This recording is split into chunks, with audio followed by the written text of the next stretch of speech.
Nós começamos a falar desse tema, intimidade com Deus, e hoje eu gostaria mais uma vez de meditar nesse texto de Lucas, capítulo 6, versos de 47 a 49. Ele foi o primeiro texto que nós falamos dessa série.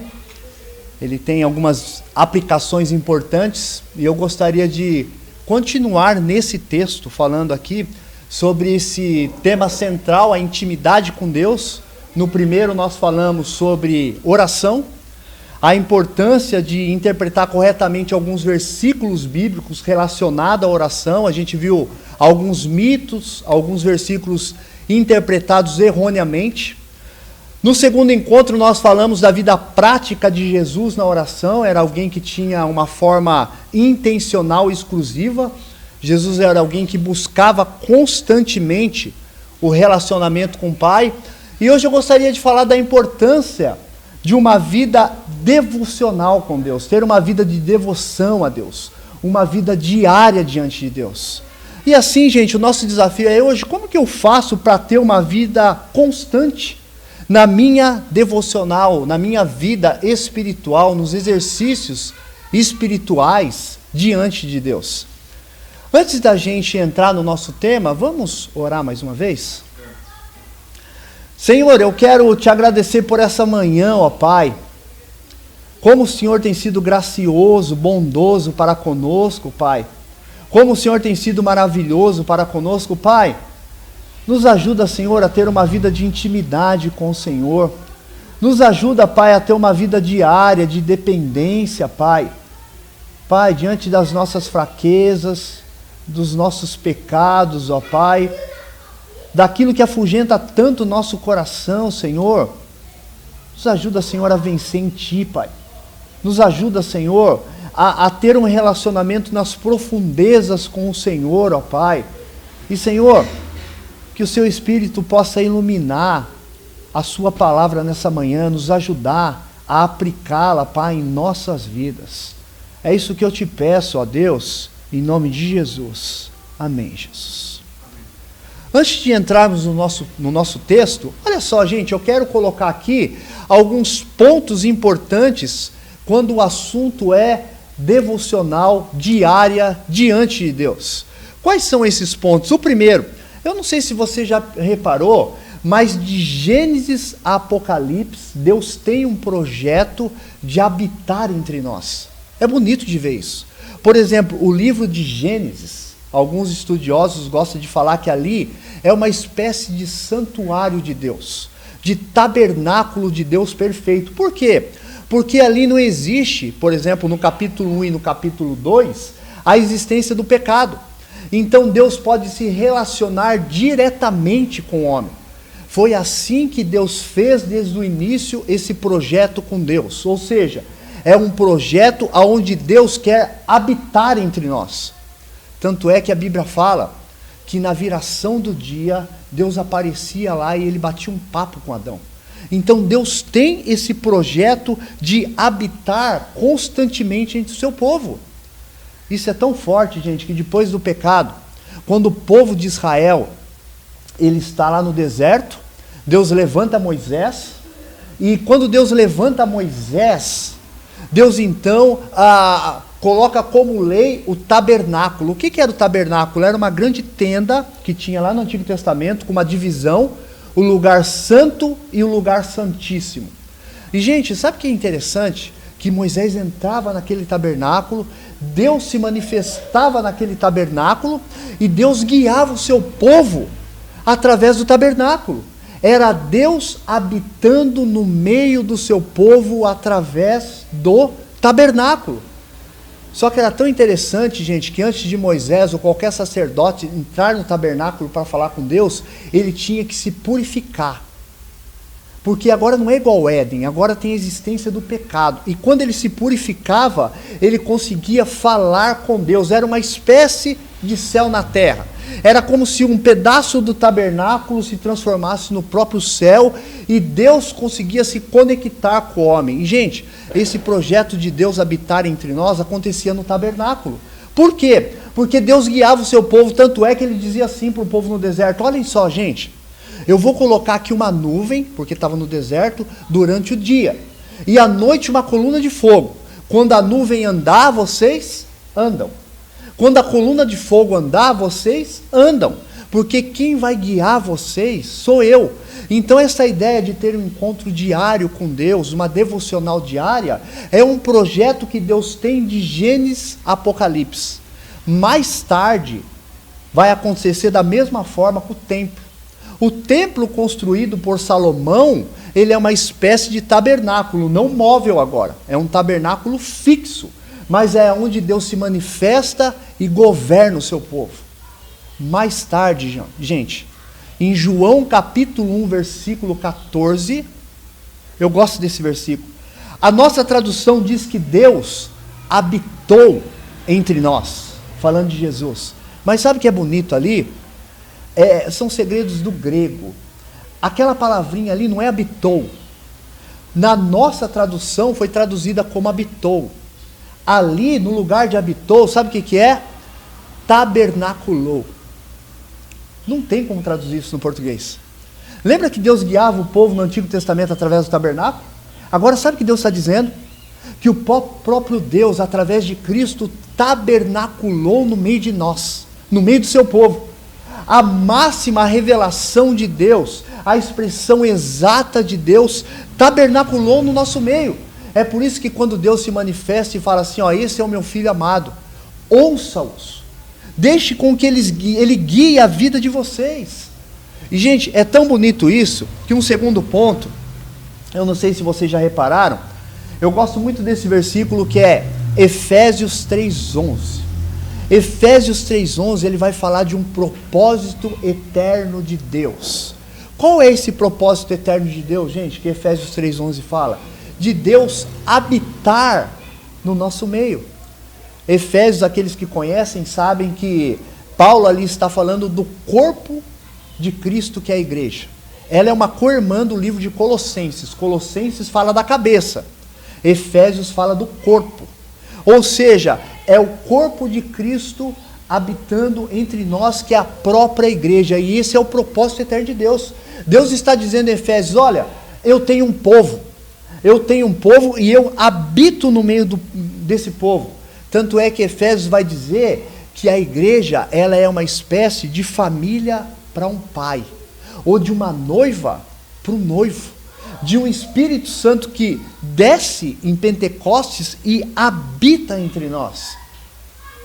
Mas olha só, gente, é tão forte essa expressão de Deus habitando entre nós, que Mateus, capítulo 1, versículo 23, diz assim, que a virgem conceberá e dará à luz a um filho, e ele será chamado de Emanuel.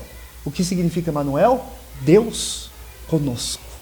Deus entre nós. De tão forte que é isso. E o que me chama a atenção, gente, que eu falei aqui no último encontro sobre esse tema, que Jesus era alguém que curava, alguém que libertava, alguém que fazia várias obras ao mesmo tempo. Mas vira e mexe, Jesus saía, ia para os desertos ou para os montes. Por quê? Porque Jesus queria ter um relacionamento com o Pai. Jesus, ele tinha os olhos fixos naquilo que nós chamamos de propósito eterno de Deus. Deus habitando no meio do povo. E aí eu fico perguntando, gente, será que nós estamos buscando isso hoje? Em ter um propósito eterno com Deus? Você consegue imaginar que evangelho nada mais é que Deus nos devolvendo a esse lugar de relacionamento com Deus, nos colocando dentro desse propósito eterno com Deus.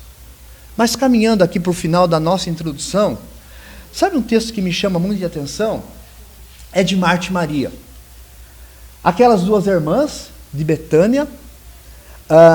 É interessante porque Marta, ela é toda ativa, ela faz, ela corre, ela está sempre trabalhando para Deus, está limpando a casa. Maria já é ela fica mais contemplando, ela fica mais olhando as belezas de Deus, ela fica aos pés da cruz adorando, enquanto que Marta está trabalhando o tempo todo.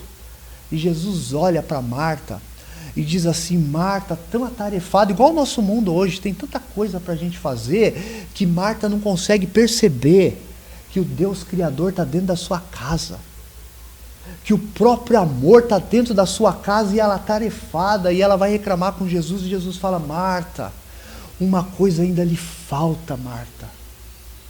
Gente, será que isso não tem uma aplicação para a gente? Será que nós, muitos de nós aqui no meio, nós não somos pessoas que têm uma boa conduta, gente que não rouba ninguém, gente que não vive no adultério? Será que no fundo, uma coisa não nos falta? Um tempo de adoração com esse Deus no secreto.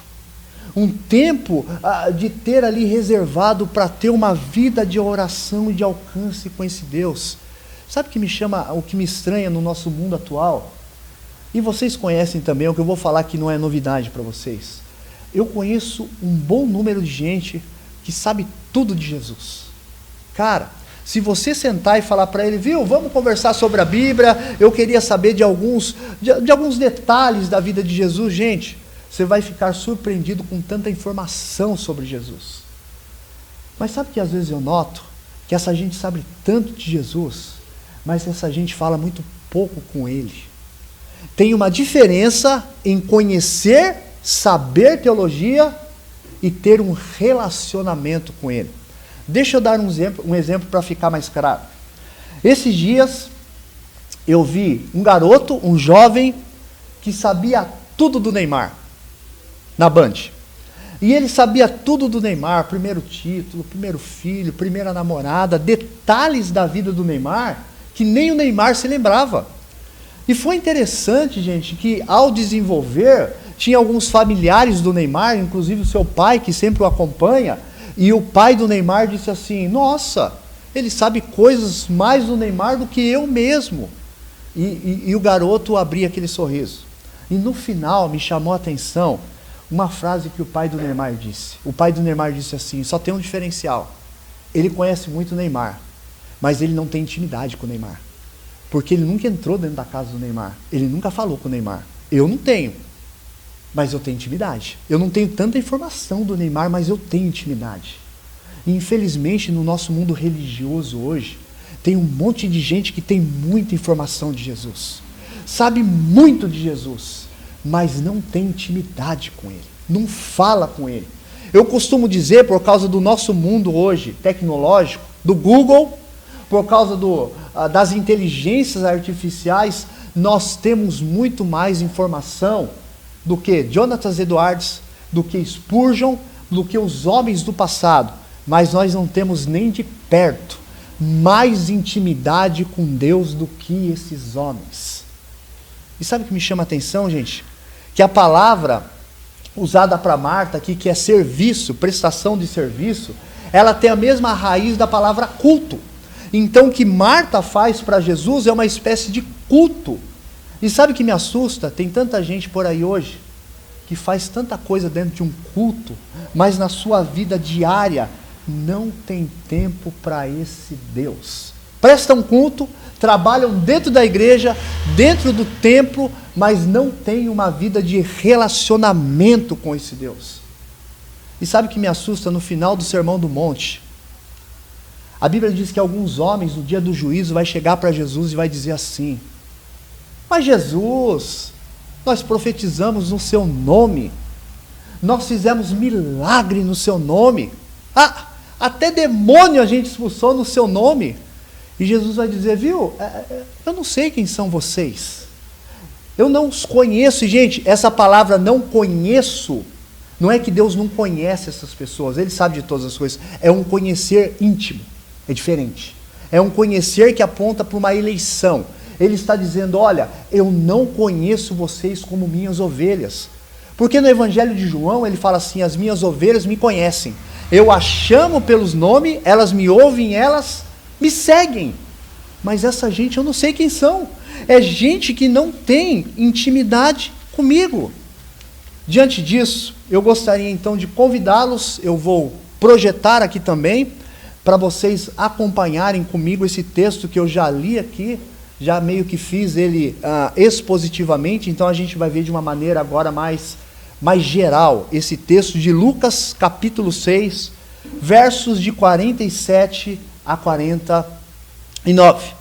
Diz assim esse verso, olha aqui. Eu lhes mostrarei o que se compara àquele que vem a mim, ouve as minhas palavras e as pratica. É como um homem que, ao construir uma casa, cavou fundo e colocou os alicerces na rocha. Quando veio a inundação, a torrente deu contra aquela casa, mas não a conseguiu abalar, porque estava bem construída.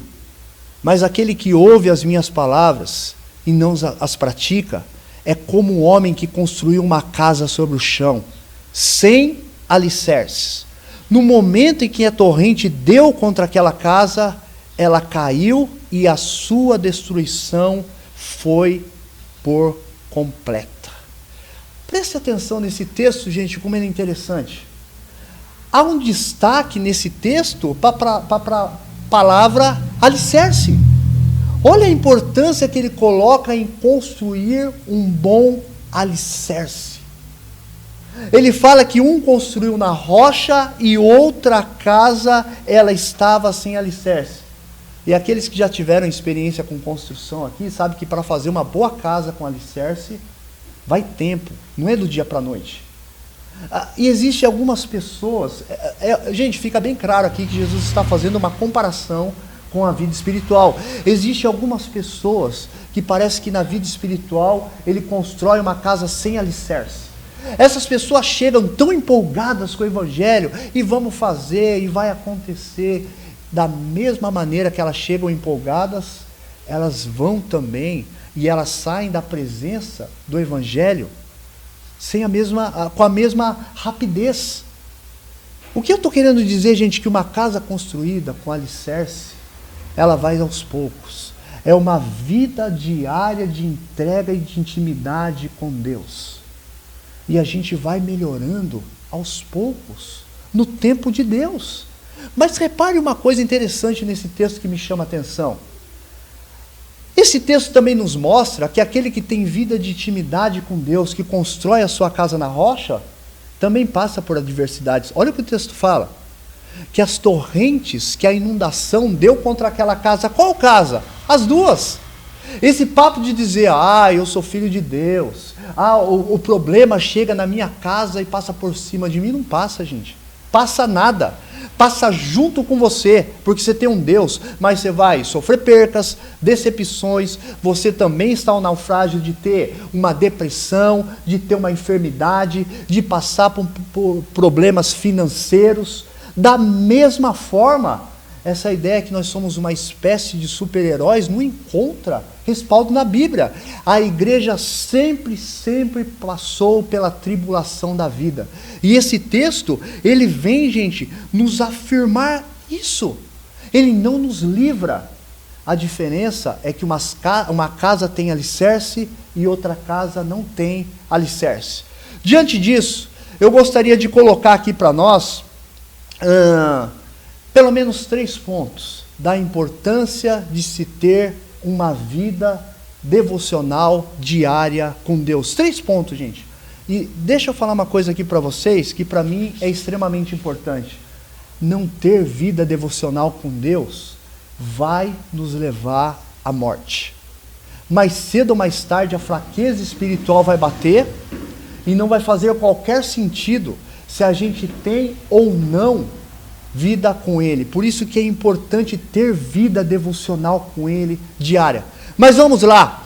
O primeiro ponto, gente, que eu entendo porque uma vida devocional diária com Deus é o caminho para as profundezas em Deus. Nós somos uma geração, gente, que tem muita informação, muita. Tem hora que nos sufoca de tanta informação. Mas nós somos uma geração extremamente rasa. Extremamente rasa. A gente não se aprofunda em nada.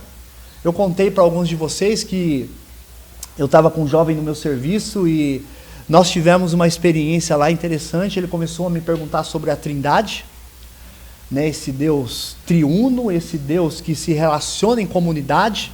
E foi interessante, gente, que eu comecei a dar alguns links para ele. Eu falei, já que você está sem tempo para conversar, lê esse link, etc e tal.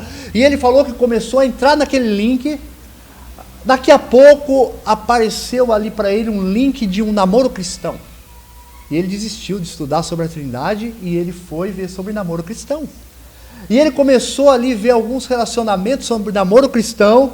De repente abriu a propaganda de um tênis que ele queria tanto, que estava em promoção.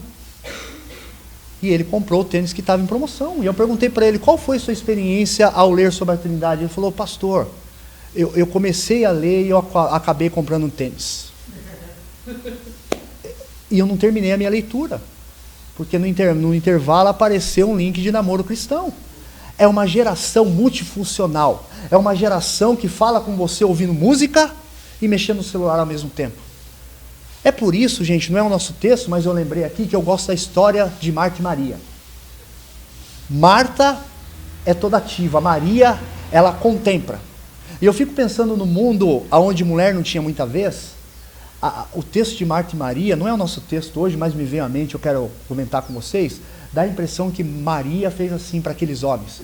Dá licença, um passinho do lado, foi lá e sentou aos pés do Salvador. E ficou olhando os ensinamentos de Jesus. Mas tem a ver com o nosso texto, porque Maria teve um tempo a sós com aquele Deus. Gente, eu não consigo imaginar, me perdoem a colocação, uma Maria ouvindo Jesus com um fone de ouvido de um lado ou com o celular de outro.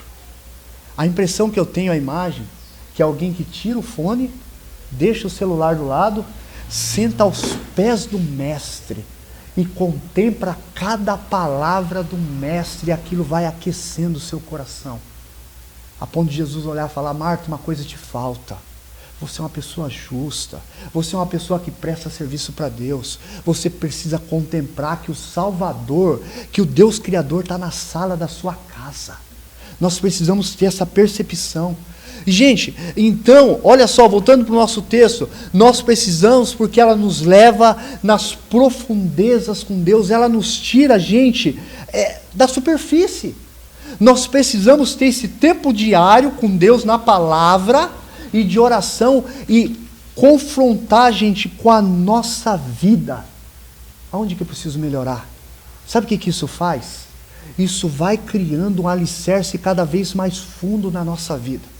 Um alicerce na rocha. Sabe o que é bonito aqui no meio de um grupo como esse? Parece que todo mundo é igual. Todo mundo tem um alicerce igual. Eu olho para o Igor, eu não consigo ver o alicerce dele, e vice-versa também, ele não consegue ver o meu alicerce. E, gente, é igualzinho uma casa. Nós tivemos o privilégio de construir essa casa aqui. E eu lembro que a primeira vez que a gente construiu essa casa, foi um susto. Que a gente gastou um dinheirão. Compramos muito ferro, muito saco de cimento, pedra, e a gente gastou um dinheirão aqui, e o caminhão foi encostando e deixando aqui. Pois bem, alicerce feito, eu morava lá no Estoril, e eu não esqueço até hoje, eu vi todo aquele material aqui no quintal, tinha uma cerquinha aqui, e quando eu cheguei, gente, depois que o pedreiro ligou e falou assim, olha, a gente terminou o alicerce, vai lá ver. Eu cheguei, eu tomei um susto, que eu vi aquele terreno limpo, aquele dinheirão gasto, não tinha mais um material, eu falei, e o material que eu comprei? Ele falou, está embaixo, é alicerce. Como está embaixo? Sapata, baldrame, está embaixo.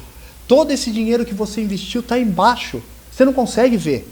É por isso que o nosso alicerce espiritual, a gente não consegue ver, é o nosso texto. Eu não consigo medir olhando para a Aline como que está o alicerce dela. Mas o que vai definir o alicerce dela é a vida diária dela com Deus.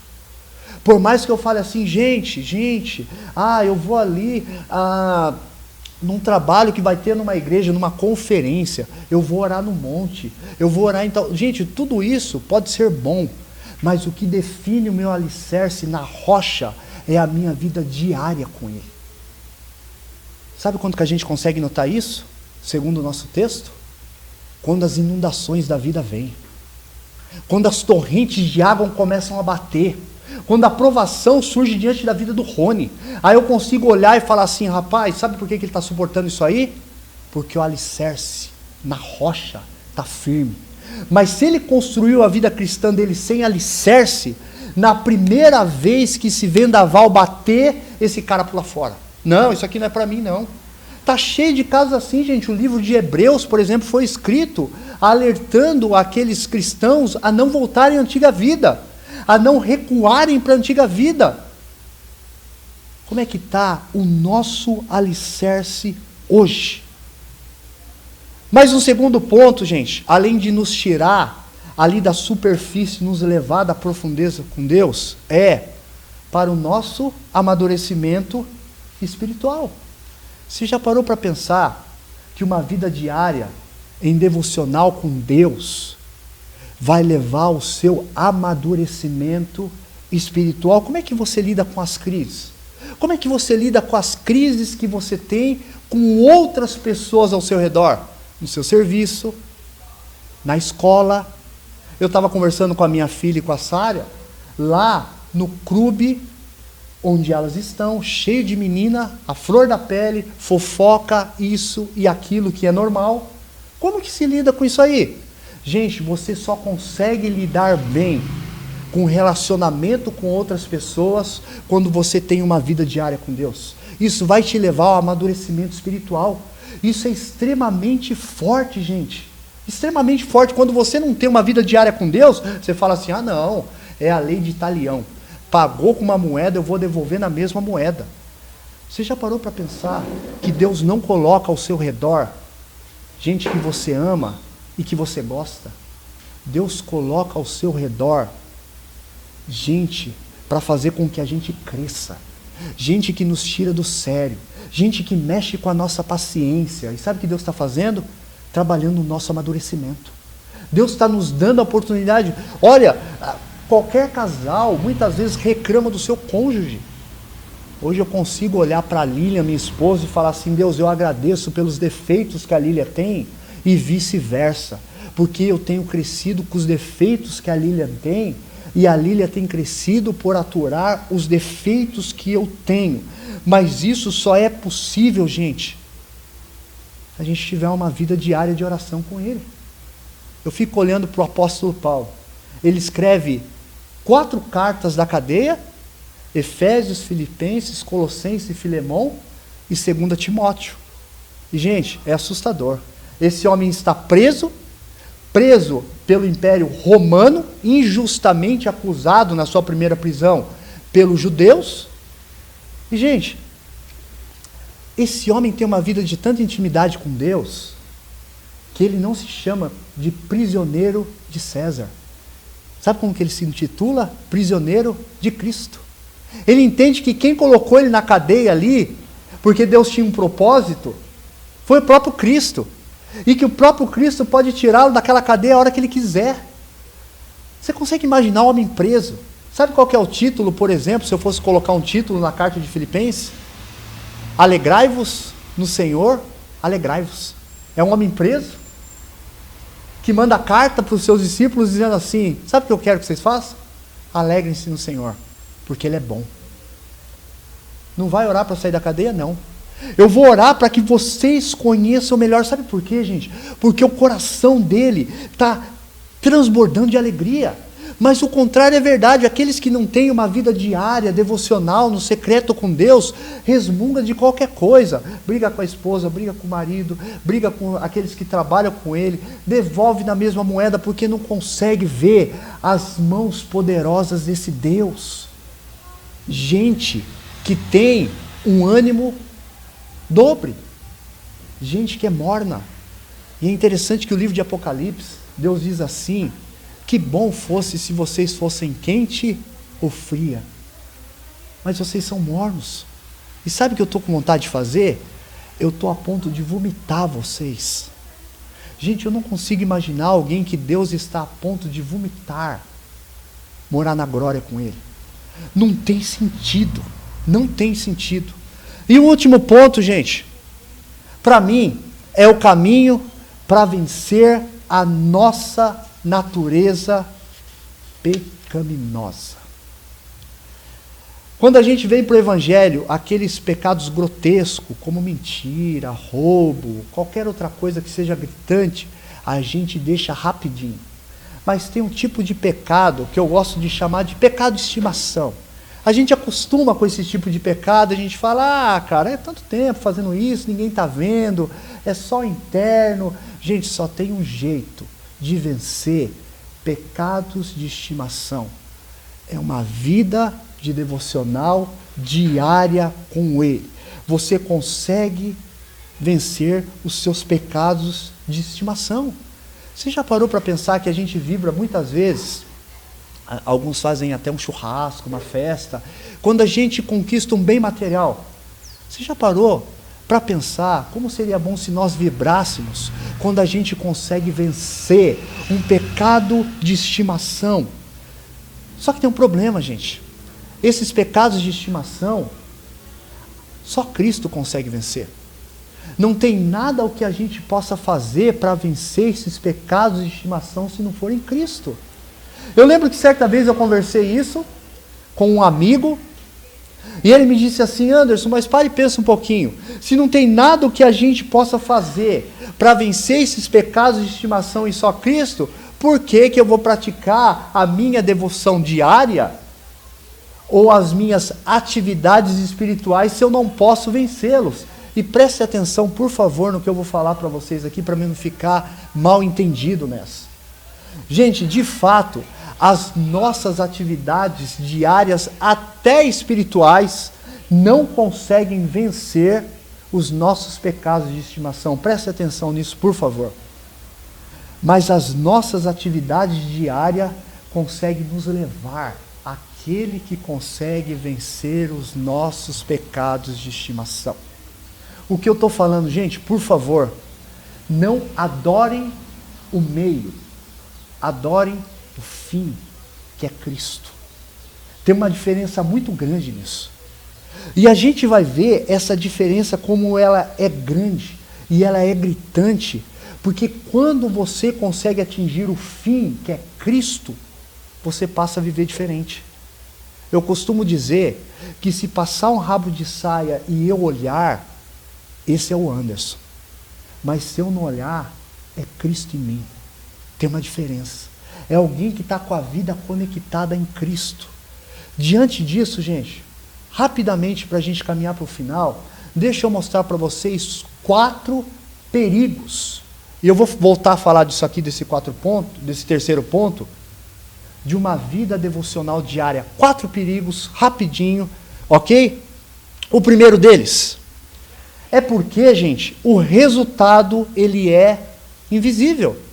E pelo resultado ser invisível, muitas vezes a gente não pratica uma vida devocional com ele porque o resultado é invisível. Você fala, estou entrando no meu quarto, estou orando, estou tendo um tempo com ele e eu não vejo nada. Isso lembra, gente, o que eu acabei de falar para vocês, do alicerce de uma casa. Você gasta um dinheirão, chega no terreno e fala, cadê? Você só vê o terreno. Está por baixo. É invisível. O resultado, ele é invisível. E por causa disso, gente, a gente para de praticar porque a gente não consegue enxergar. A gente é uma geração Sansão. Uma geração que é guiada pelos olhos. Por isso que a gente paga um preço. É bonito que Hebreus fala que nós deveríamos ser guiados pela fé. É bonito isso. Tem um texto que eu estava meditando essa semana, no livro de 1 Reis, capítulo 18, eu gosto daquele texto. Elias, e é tão bonito que Tiago fala que Elias era um homem como nós, sujeito às mesmas tentações, provações, igualzinho, gente. Eu acho tão bonito que Elias, ele vai e fala para o rei Acabe que ia chover. Deus já tinha falado isso para ele. E o céu estava azul, gente, numa época que não chovia já fazia anos. A Bíblia fala que Elias sobe no monte, ele está ali com o moço, algumas versões chamam de servo, e é tão bonito que a Bíblia fala que Elias ora um tempão, e ele fala assim para esse moço, sai lá fora, olha para o céu, vê se Deus já está mandando sinal de chuva. E o moço voltava e falava assim, Elias, não há nada, não tem nenhum sinal. E a Bíblia fala, gente, que Elias perseverou por 7 vezes. Sabe o que a Bíblia deixa entender? Que ainda que não se via nada lá, Elias já ouvia um barulho de chuva dentro dele. Elias já sabia que Deus ia fazer, tanto é que na 7ª vez, sai o jovem e ele fala, Elias, não dá para enxergar muito não, viu? Mas tem uma nuvenzinha lá do tamanho da mão de um homem. Essa expressão que ele usa é do tamanho da mão de um homem. Quase que não dá para ver. E Elias falou, vamos sair correndo que vai vir uma inundação, vai vir uma chuva que você não tem ideia. Gente, dito e feito. A Bíblia fala que houve uma chuva lá que arou a terra, produziu na terra, enorme. E eu acho bonito ver pessoas que são guiadas pela fé. E como isso nos atrapalha, gente, pelo resultado ser invisível, a gente não consegue verificar e ver essas coisas. A gente não consegue viver pelo invisível. Mas, gente, um outro grande inimigo também, que nós temos é a nossa falta de tempo. Tem pessoas que dizem assim, eu não faço a minha devocional diária com Deus porque me falta tempo, a minha vida é tão corrida, tão corrida.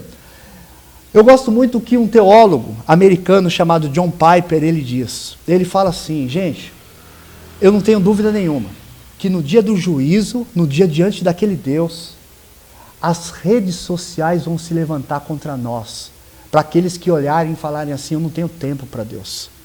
As redes sociais vão se levantar e vão falar, você tinha tempo, muito tempo. Sabe o que nos falta, gente? Não é tempo não. Deus deu a cada um de nós 24 horas. Sabe o que falta para a gente? Prioridade. Olhar e dizer assim, gente, a minha prioridade, ainda que eu não consiga todos os dias, é ter um tempo de relacionamento com esse Deus. O que me falta é prioridade. Gente, a moeda mais importante dos nossos dias não é o euro, não é o dólar. Sabe o que é? Nosso tempo. Não volta nunca mais. Não volta nunca mais. Eu estava falando com a minha filha, eu me lembro quando eu tinha a idade de alguns jovens que estavam aqui. E, gente, passou muito rápido e isso não volta nunca mais.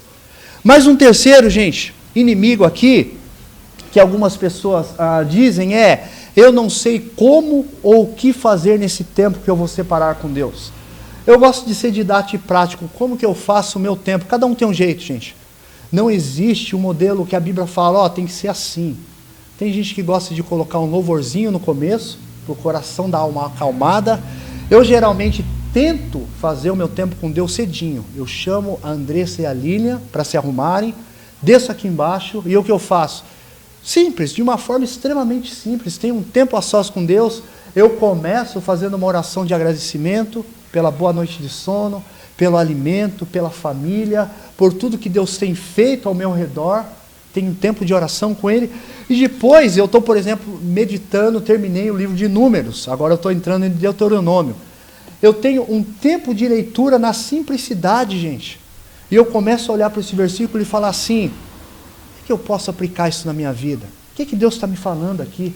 Um exemplo, se for a questão sobre perdão, será que tem alguém que eu preciso perdoar? Será que existe alguém que eu preciso pedir perdão ou exercer perdão? Deus, me dá uma forma de se aproximar dessa pessoa essa semana. Eu quero ser intencional e procurar essa pessoa. E, gente, eu começo a criar um cenário para aplicar isso na minha vida. É assim que eu faço a minha devocional com Deus e eu encerro pedindo graça e força para aplicar isso. Esses dias um jovem me perguntou assim, Anderson, como é que se tira algumas aplicações de um texto bíblico para a vida na pregação? E eu disse para ele, olha, o que eu faço é o seguinte, eu leio comentários expositivos. O que é um comentário expositivo? São livros, por exemplo, 1 João, de um teólogo comentando versículo por versículo e fazendo algumas aplicações. Mas isso também é fruto da minha vida diária com Deus. Às vezes eu estou lendo aqui e eu falo, rapaz, Deus está gritando para mim esse verso, eu preciso fazer isso. É algo íntimo que só eu e Deus sabe, e Ele está falando para mim, eu preciso fazer isso. E um último inimigo, gente, para nós caminharmos para o nosso final, e não menos perigoso do que o outro, gente, é o legalismo. E aqui eu quero voltar naquele terceiro ponto. O que eu quero dizer como legalista? Gente, legalista é aquele cara que para obter a salvação ou uma vida maior com Deus, ele acha que ele precisa fazer alguns rituais, e quando ele faz esses rituais, principalmente externos, as outras pessoas vão olhar para ele e vão falar, rapaz, esse cara é mais crente do que eu. Isso é um legalista. Tomem cuidado com isso, gente. Porque o legalismo faz com que a gente adore o meio e não o fim. Aquilo que eu falei no terceiro ponto. Quando eu começo a olhar e adorar o meio e não o fim, isso é um perigo muito constante. Quando eu olho, por exemplo, só um exemplo bobo, eu olho e falo assim, cara, eu sou melhor que a Lilian, sabe por quê? Porque eu faço uma vida devocional com Deus todos os dias e a Lilian não faz. Sabe o que eu estou fazendo? Eu estou adorando o meio e não o fim. Isso é legalismo. Se eu faço todos os dias e a minha esposa não faz, ou vice-versa, gente, isso tem que me trazer humildade e falar, cara, que bom se ela conseguir fazer todos os dias, mas se ela não conseguiu, eu não posso achar melhor que ela. Então o legalismo nos leva a ser pessoas orgulhosas, é olhar e falar, eu sou melhor que o Igor, porque eu faço com ele todos os dias. Eu sou melhor que a Aline, porque eu consigo fazer e ela não consegue. E isso me leva a ser uma pessoa legalista, a gente precisa ter cuidado com isso. E sabe o que é o pior, gente? Quando eu começo a amar mais o meio do que o fim, se eu não consigo fazer todos os dias, eu começo a viver uma vida de hipocrisia, porque eu não consigo fazer. E aí, quando o Fernando pergunta, eu falo, faço, todos os dias. Rapaz, você não tem ideia. Você não tem ideia, eu faço todos os dias. Eu viro uma pessoa, gente, hipócrita. Uma pessoa que consegue viver de máscara. E tem o pior, gente. Se eu vivo com o meu cônjuge, e eu vejo o meu cônjuge fazendo todos os dias e eu não consigo, eu passo a viver a terceira etapa, que é a culpa. Fala, cara, como eu sou ruim, como eu sou péssimo. Quer saber? Eu acho que esse Deus não me ama. Eu não consigo organizar o meu tempo, eu não consigo dar prioridade. Eu consigo ter, gente, assim, um sentimento de culpa. Por favor, gente, não se apaixonem pelo caminho. Se apaixonem pelo fim. Não deixe que a vida diária, devocional de vocês, se transforme num total legalismo. Não faça isso, isso é caminho para a morte também. Isso é quando eu desafio vocês aqui a ter uma vida no secreto com Deus, na intimidade com Deus, gente. É com um único objetivo. Qual é esse? Amar mais o Pai, conhecer e ser mais parecido com o Filho. Desafie sua vida, para que cada vez seja mais ligado à rocha, para que te leve a ser mais parecido com Jesus, e guiado pelo Espírito Santo, a fim de viver para a glória de Deus. Eu encerro com esse versículo de Apocalipse, que eu amo esse versículo, porque quando eu olho para o propósito eterno de Deus, que é habitar no meio do seu povo, eu lembro de Apocalipse 21, 2 e 3, que diz assim: vi a cidade santa, a nova Jerusalém, que descia do céu da parte de Deus, preparada como uma noiva adornada para o seu marido. Ouvi uma forte voz que vinha do trono e dizia, olha isso, gente, o grande propósito de Deus, agora o tabernáculo de Deus está com os homens, com os quais ele viverá para sempre. Eles serão o seu povo, e o próprio Deus estará com eles e será o seu Deus. O propósito eterno de Deus de habitar no meio do seu povo, de Gênesis a Apocalipse,